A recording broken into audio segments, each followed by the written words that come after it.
20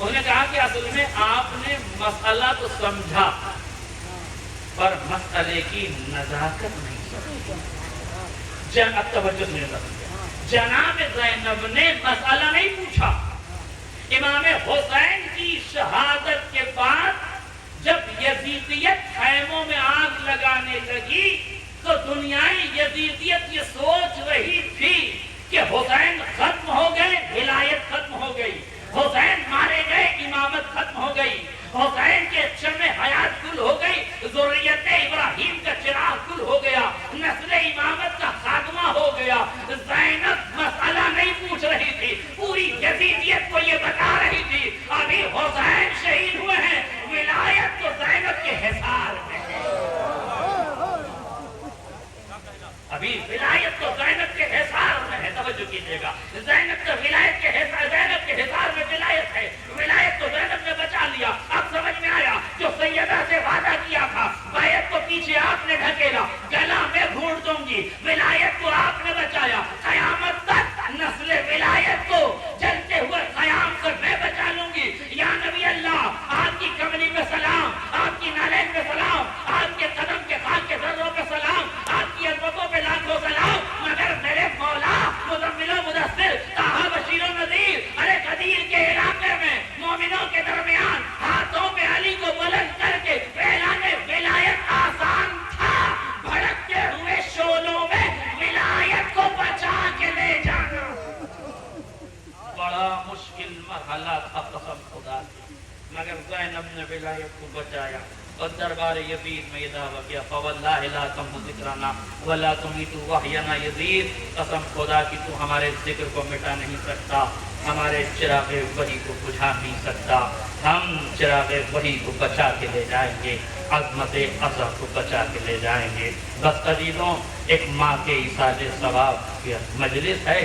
آپ نے اس ماں کے فضائل سن لیے جس نے ماں کی نسل کو بچانے کے لیے اپنی ممتا کو قربان کر دیا. لیکن آؤ مصائب اس ماں کے سن لو جس کے مصائب کے لیے خود سیدہ کا یہ مرثیہ مصائب کا بیان ہے. صبت علی مصائب لو انہا صبت علی مصر نلیالی بابا. آپ کے بعد کتنے مسائل پڑے دنوں پہ پڑھتے تو مثل شب تاریخ کے ہو جاتے. ابھی نبی کا کفن بھی میلا نہ ہوا تھا، لکڑیاں لے کے دروازے پر آ گیا. سیدہ نے فرمایا کیا اس گھر کو آگ لگا دو گے جس میں رسول کے چھوٹے چھوٹے بچے حسن و حسین ہیں؟ کہنے والے نے کہا وَإِنْ كَانَا ہاں ہوتے ہیں تو ہوا کریں.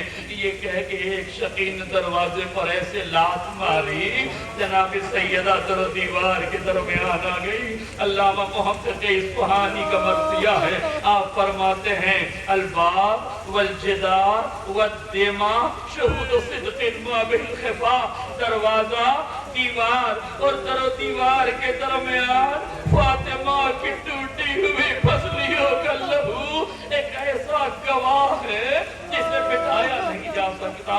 جیسے ہی دروازہ سیدہ کے پہلو پہ گرا پڑھا یہ جاتا ہے پسلیاں ٹوٹ گئی. نہیں میرے عزیزوں، صحیح لفظ یہ نہیں ہے کہ پسلیاں ٹوٹ گئی. علامہ محقق اصفہانی نے فرمایا اذ رضا تلک العزل الزکیہ رضیۃ لا مثلها رضیہ.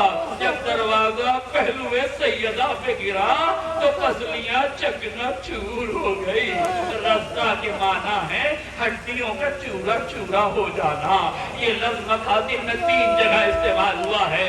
جب علی اکبر کے سینے میں برچی کا پھل لگا، تاریخ کہتی ہے 18 برس کے کڑیل جوان کا کلیجہ ہڈیاں چکنا چور ہو گئی. جب فاطمہ کے پہلو پہ دروازہ گرا سیدہ کی پسلیاں چکنا چور ہو گئی. اور تیسرا جب 10 بھاری بھرکم گھوڑے حسین کے جسم نازلی پہ دوڑائے گئے، نحن رددنا صدر الحسین بعد الظہر کل یعقوب شدید الاثار. حسین کے جسم پر گھوڑے دوڑائے گئے تو حسین کی ہڈیوں کا چورا ہو گیا. یہ رضا کی لفظ استعمال کی ہے رضیۃ لا